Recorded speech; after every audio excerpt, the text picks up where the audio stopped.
Okay, that was part three of Dylan for Dummies. I went through three songs. Can't do, and show the racist content.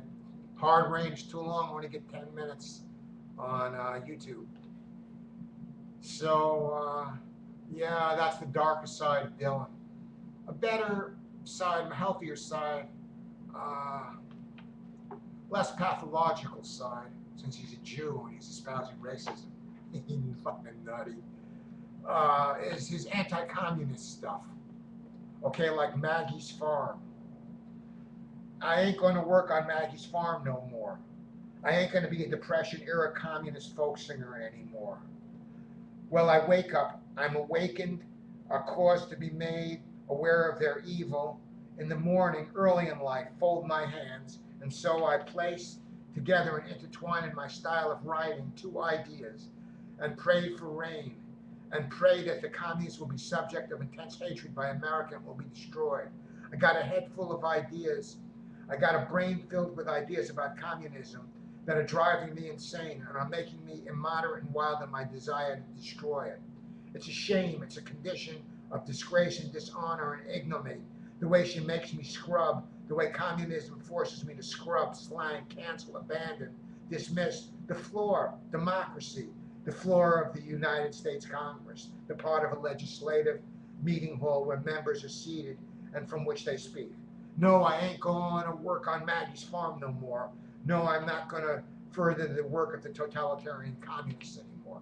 Dylan probably got Maggie from Mac the Knife by Bertolt Brecht.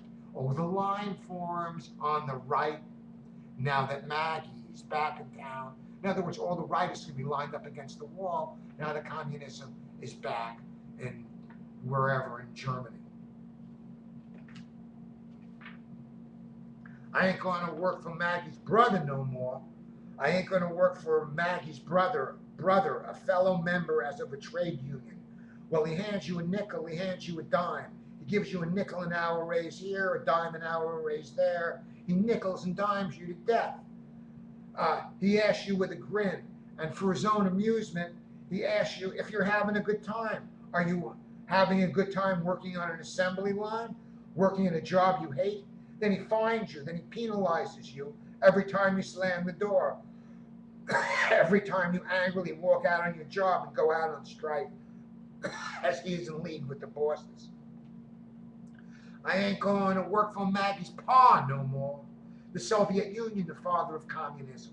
Well, he puts his cigar, he puts his insubstantial, unreal propaganda pushing civil rights out in your face, out in the white man's midst, and the white race's midst. So your face is race from, you look so righteous when your face is so changed, which we went through earlier, and also from when the ship comes in. After the revolution, the sun will respect every face on the deck, the hour that the ship comes in. Okay? So he puts his cigar, his bullshit propaganda out in your face, out in the white racist midst, just for kicks, just to cause trouble so he can get his version of kicks. His bedroom window, but his sexual moire, his bedroom isn't sexually suggestive, a bedroom comedy, as dictated by the Communist Party of the USSR. It is made out of bricks, bars interracial marriage, as the white Russian race must be preserved. Its sexual policies are dictated by party stalwarts. Brick, a reliable person. The days of 49. Whatever the pitch, they never would flinch, they never would fret or whine. Like good old bricks, they stood the kicks in the days of 49. The National Guard stands around his door, and that makes the communists no different than the Southern racists. Alabama Governor George Wallace stood at the door of Foster Auditorium at the University of Alabama in a symbolic attempt to block two black students from enrolling at the school. They were escorted inside by members of the Federalized National Guard. The Soviets they never wanted integration. You get blacks over there, my friends told me that after they left the bar, they'd break all the glasses. That was the Russian view of blacks. It wasn't this. The other thing was just to cause trouble in America. I ain't going to work for Maggie's ma no more. I ain't going to work for communism conscience Karl Marx no more. Well, she talks to all the servants, she lectures all her soldiers about man, about humanism and God and how it will replace God and law and how this ties into economic laws. Everybody says she's the brains behind Paul. Everyone agrees Marxism is the ideology of the Soviet Union. She's 68 but says she's 24. Marxism is antiquated and outdated, yet it pretends to be contemporary. Marx wrote Das Kapital 1867. It's not applicable to modern economics.